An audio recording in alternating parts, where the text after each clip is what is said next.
Hi గారు, welcome to our channel. ప్రస్తుతం మనతో పాటు దాము బాలాజీ గారు సీనియర్ జర్నలిస్ట్ ఉన్నారు. వారితో ఒకసారి మాట్లాడదాం. సార్ నమస్కారం సార్. నమస్తే. సార్, ఇరాన్ కు ట్రంప్ మరొకసారి హెచ్చరికలు అయితే జారీ చేశారు సార్. అంటే నాటో సమావేశంలో మాట్లాడుతూ ఇంకా దాడులు మేము ఆపేయలేదు, ఇరాన్ పైన దాడులు కంటిన్యూ చేస్తామంటూ ఒక హెచ్చరికలు అయితే జారీ చేశాడు. ఎందుకు మళ్ళీ దాడులు చేస్తా అంటున్నట్టే? మొన్నటి వరకు సీజ్ ఫైర్ అన్నాడు, యుద్ధం ఆపేస్తాను, ప్రపంచ శాంతి అన్నాడు. మళ్ళీ దాడులు చేస్తామని చెప్పేదానికి కారణం ఏంటి? దీనికి సంబంధించి మీరు ఏం చెప్తారు సార్? మళ్ళీ ఇప్పుడు ఇరాన్ మీద అమెరికా యుద్ధాన్ని ప్రకటిస్తుందా, ఇరాన్ మీద బాంబులతో అటాక్ చేస్తుందా అన్న సందేహాలు అయితే అందరికీ ఉన్నాయి. ఎందుకంటే అసలు ఈ సీజ్ ఫైర్ మీదనే నమ్మకం లేదు ఎవరికి. ఇది నిజంగానే సీజ్ ఫైరా అనేది లేదు. ఎందుకంటే ఇజ్రాయెల్ ఇరాన్ని దెబ్బతీయాలని, ఇరాన్లో రిజీమ్ చేంజ్ అంటే ఖమేనీని చంపేసి కొత్త ప్రభుత్వాన్ని తీసుకురావాలనేది ప్రధానంగా ఇజ్రాయెల్ గోలు. ఇజ్రాయెల్ గత 20 ఏళ్ళ నుంచి అమెరికాని ఇరాన్ మీద బాంబు వేయించాలనేది నెతన్యాహు గోల్. అది నెతన్యాహు ఆ విషయంలో సక్సెస్ అయ్యాడు. అమెరికాని ఇరాన్ మీద బాంబు వేయించాలి అని తన గోల్లో సక్సెస్ అయ్యాడు. అంటే ఇరాన్ని ఐసోలేట్ చేయాలి, ఇరాన్ మీద ఆంక్షలు విధించాలి, ఇరాన్ మీద అమెరికా యుద్ధం ప్రకటించాలి. ఇరాన్ ఇబ్బందుల్లో ఉండి బాగా రూయిన్ అయిపోతే మనం డామినేట్ చేయొచ్చు, మన గ్రేటర్ ఇజ్రాయిల్ అనే ఒక కాన్సెప్ట్ నెరవేరుతుంది అనేది బెంజమిన్ నెతన్యాహుకు ఉండే ప్లాను. దాన్ని ఇజ్రాయెల్ కూడా సపోర్ట్ చేస్తుంది. వాళ్ళ దేశ ప్రజలు కూడా దాదాపు 82% యుద్ధాన్ని సపోర్ట్ చేస్తున్నారు ఇజ్రాయెల్ ప్రజల్లో. ఒక రీసెర్చ్ సంస్థ దాని మీద పోల్ చేస్తే 82% సపోర్ట్ చేస్తున్నారు. సో అంటే ఎథ్నిక్ క్లీన్సింగ్ అంటారు.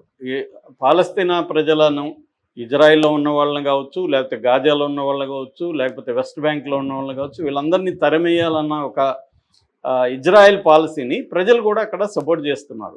అది ఒక దౌర్భాగ్యమైన పరిస్థితి అని చెప్పచ్చు. సరే, ఏదేమైనా ఈ ఇజ్రాయెల్ గోల్లోకి ట్రంప్ ఎంటర్ అయ్యాడు.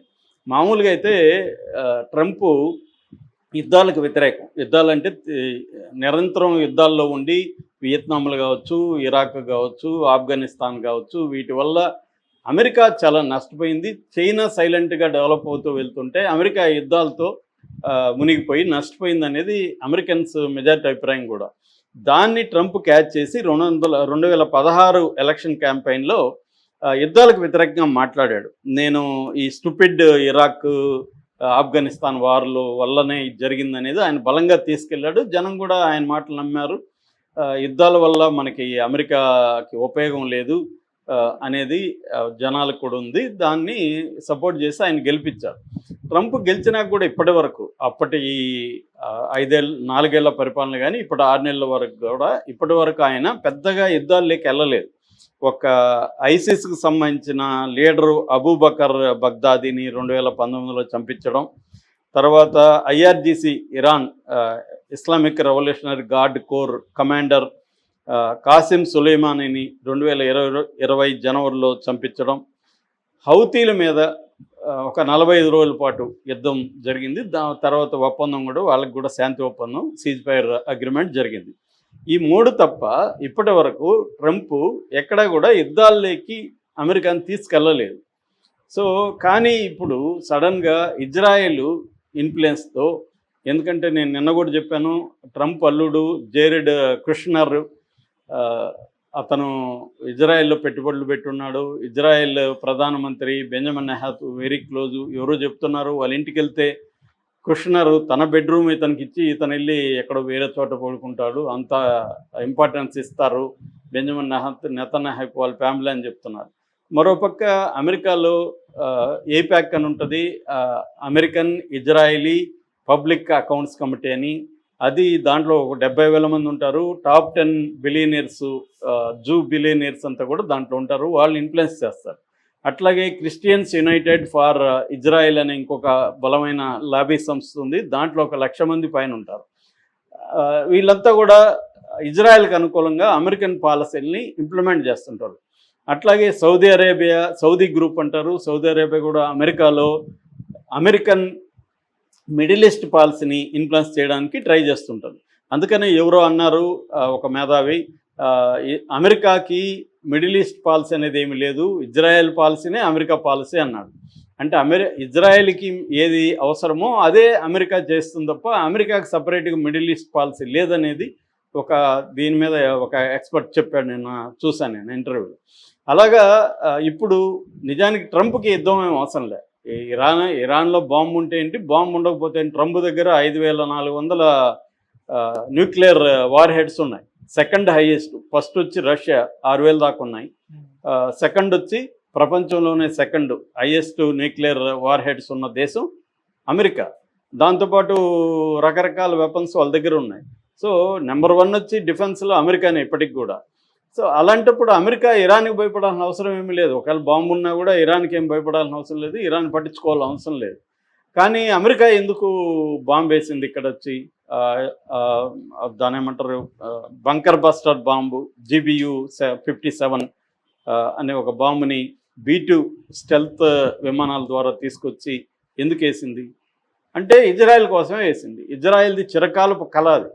వేసింది, ధ్వంసం చేశానని చెప్పింది. ఫార్దో, నతాంజీ, తర్వాత ఇస్ఫహాన్, ఈ 3 న్యూక్లియర్ సైట్ల మీద వేశాము, కంప్లీట్గా లాస్, ఓబ్లిటరేటెడ్ అని ఆయన అన్నాడు అనమాట. అంటే కంప్లీట్గా రూయిన్ చేసేసామని అన్నాడు. అయితే ఆయన కంప్లీట్గా రూయిన్ చేయలేదని అమెరికన్ మిలిటరీ డిఫెన్స్ ఇంటెలిజెన్స్ ఏజెన్సీనే ఒక రిపోర్ట్ ఇచ్చిందని, అది లీక్ అయ్యి CNN, న్యూయార్క్ టైమ్స్లో లీక్ అయింది.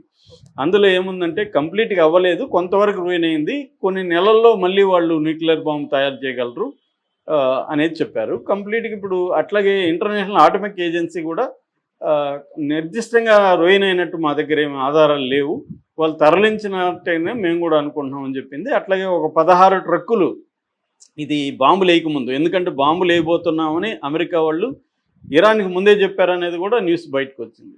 సో ఇరాన్కి ముందే చెప్పడం అంటే అర్థమేమి? అక్కడ ఉన్న మా టెక్నీషియన్లు కావచ్చు, లేబర్ కావచ్చు, వాళ్ళందరిని బయటికి తీశారు. అట్లాగే అక్కడ 400 kgల వెపన్ గ్రేడ్ యురేనియం అంటారు, అంటే మామూలుగా సివిల్ న్యూక్లియర్ ఎనర్జీ కోసం యురేనియంని శుద్ధి ఎంత చేయొచ్చు అంటే 3 to 5% చేస్తే సరిపోతుంది. ఒకవేళ రీసెర్చ్ కోసం అయితే 20% వరకు శుద్ధి చేస్తే సరిపోతుంది. కానీ వీళ్ళు 60% చేశారని చెప్తున్నారు.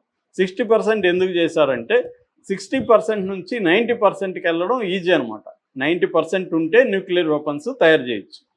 అంటే దాన్ని యురేనియం 235 అంటారు. 238 అనేది బేస్ యురేనియము, దాన్ని 235 యురేనియంగా మారిస్తే అది 60% నుంచి 90%కి త్వరగానే ఒక 2-3 వారాల్లో అయిపోయే అవకాశం ఉంది. అందుకని వీళ్ళు 60% చేశారు, దాన్ని రూయిన్ చేయాలనేది ఇప్పుడు వీళ్ళు చెప్పింది. సో ఈ 60%ది 400 kgs ఉనింది, దాన్ని వీళ్ళు ముందుగానే తరలించేశారు అక్కడి నుంచి అనేది ఇప్పుడు వార్త వస్తుంది. దీన్ని ట్రంప్ అడిగినప్పుడు ట్రంప్ ఏం చెప్పాడంటే, మొన్న ప్రేగ్లో నాటో సమావేశం జరుగుతున్నప్పుడు స్టేజ్ మీద నుంచి ట్రంప్ మాట్లాడినప్పుడు ఏం చెప్పాడంటే, మళ్ళీ మేము అటాక్ చేసే పాసిబిలిటీ అయితే ఉంది అనేది ఒకటి చెప్పాడు.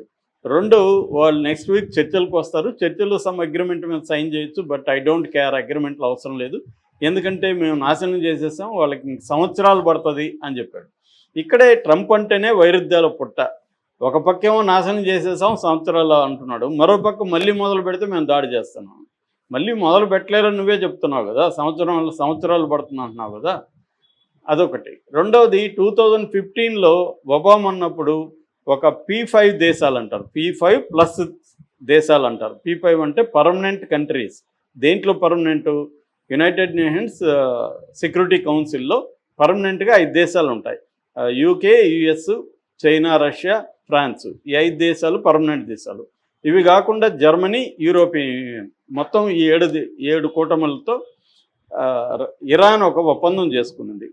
ఆ ఒప్పందం ఏంటంటే joint comprehension plan of action. ఈ ఒప్పందంలో